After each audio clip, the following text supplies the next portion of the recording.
Folks, so we've left just before the sunrise this morning and come across a herd of buffalo sort of just opposite our main camp. Having buffalo around is always exciting because the lions follow very soon afterward.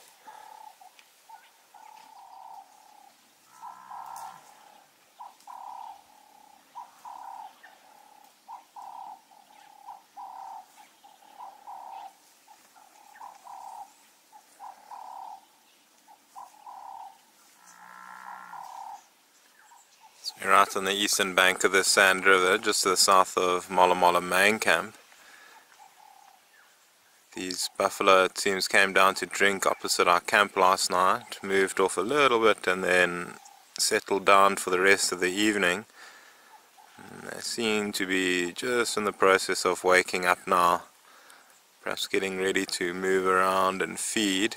What they normally do is loop to and from the river, as buffalo need to drink every day.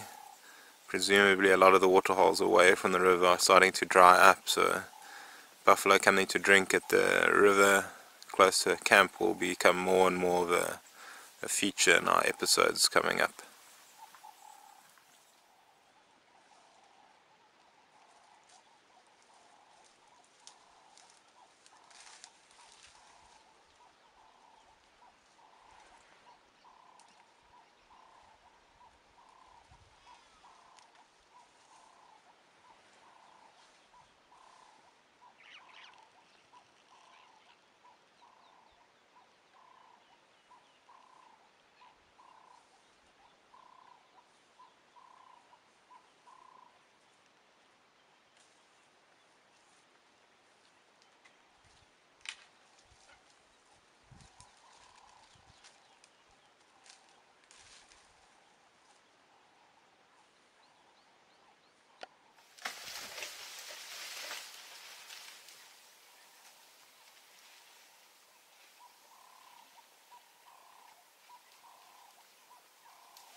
Seen a rhino running towards the open area from the south. It's just running to the Kapin River, but we can't see it. It hasn't been measured yet if you want to. Okay, cool. Thanks, man.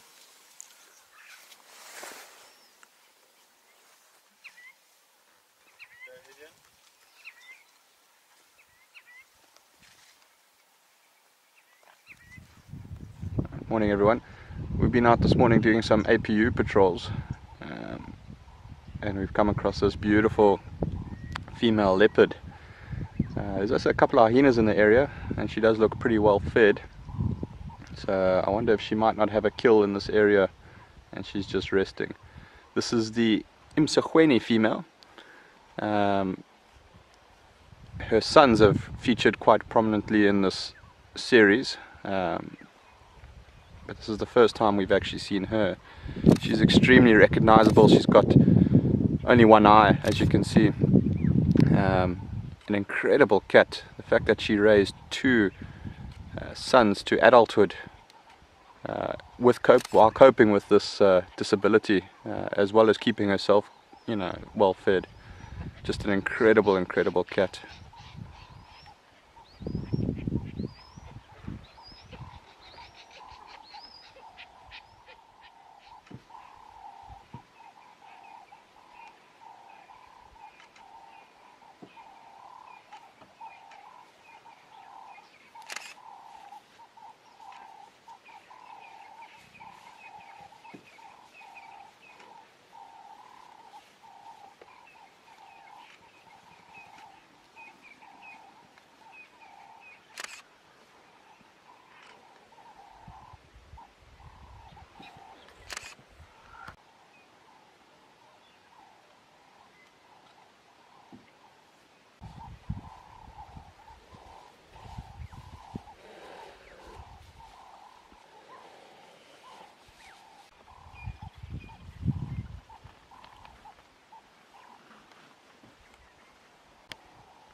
So that's why royalty would live longer than the normal people that have silver in the ground.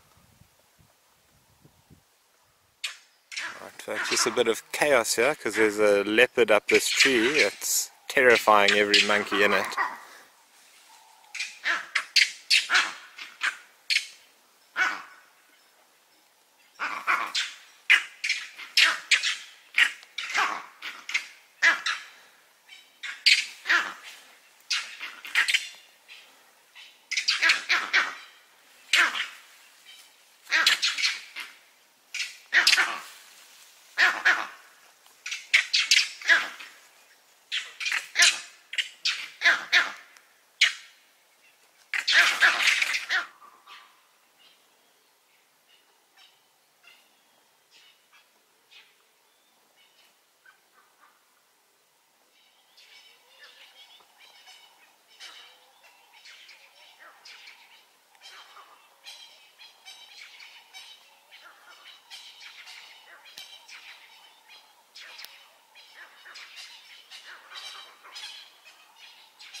So this is a young female leopard. We're not entirely sure which one it is. Its spot pattern seems to be a 3-3 spot pattern. It could very well be the same leopard we saw with the accipiter male the other day. Now that we can see a little bit better, we might get some identification on her and check with our neighbors if they know this leopard at all. Just from how relaxed she is with the vehicles, we can only assume she grew up on one of the reserves.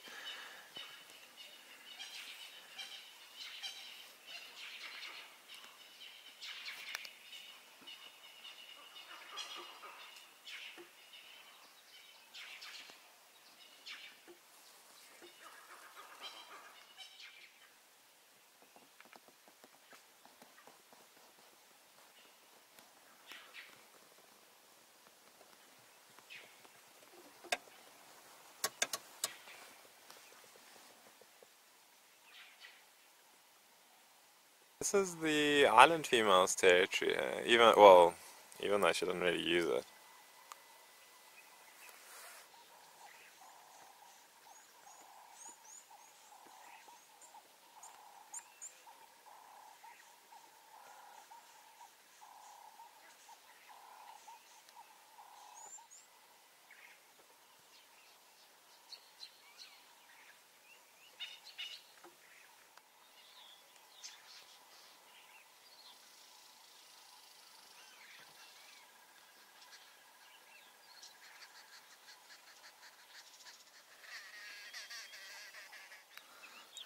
Just managed to see her tail flicking around in the grass there. There's her head popping out. So the river here is fairly wide. Not sure if she'll be able to get across it. She could also be looking for animals to hunt in these reeds, like little bushbuck and some of the water birds. And then we get another large rodent called a cane rat. Not too many of them around, but where she is a type of place that you would find them.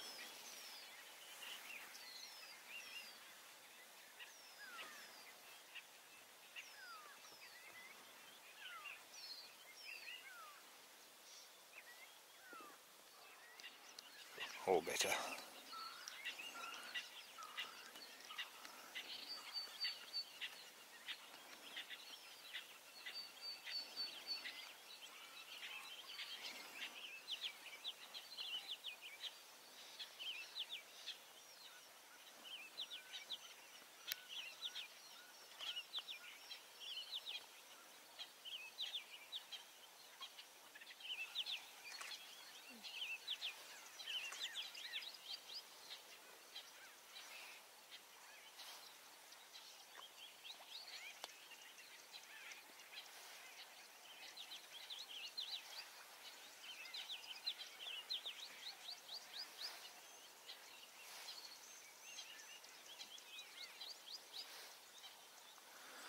I'm not sure if she's seen something or not, but she's pretty much walked out of the island female's territory and is now in the territory of the Nkaveni female. It's quite possible this is a young leopard we know as the Plock Rock female, who is actually the daughter of the Nkaveni female. We can confirm that once we're back in camp, perhaps.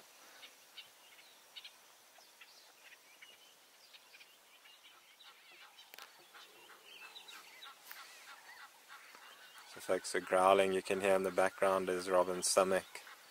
She hasn't eaten in about 3 days, judging by the sounds.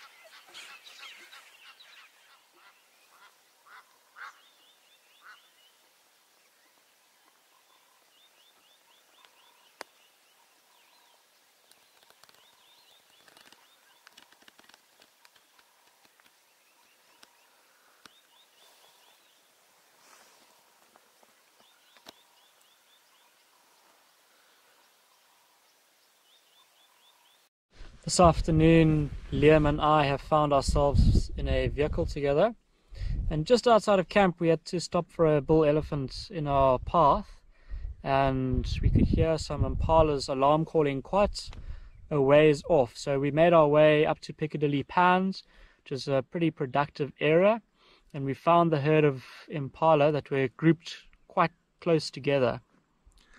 And that can be indicative of a sign that a predator's been in the area, namely a leopard, where the animals will group together. Normally they'll all alarm call at the leopard, and generally what the leopard will do is, if it's been seen, will move away as quickly as possible. But unfortunately for the impala, one of them didn't make it out alive. So what we actually did, because we didn't see the leopard, we were going to just look around the area a little bit more, and because they weren't alarm calling, we couldn't really get a distance or a direction where the leopard was. So we're just going to look at the sort of the bush line next to the pans, and that's when we found or saw the Piccadilly female, and she was dragging one of the impalas towards a shady spot.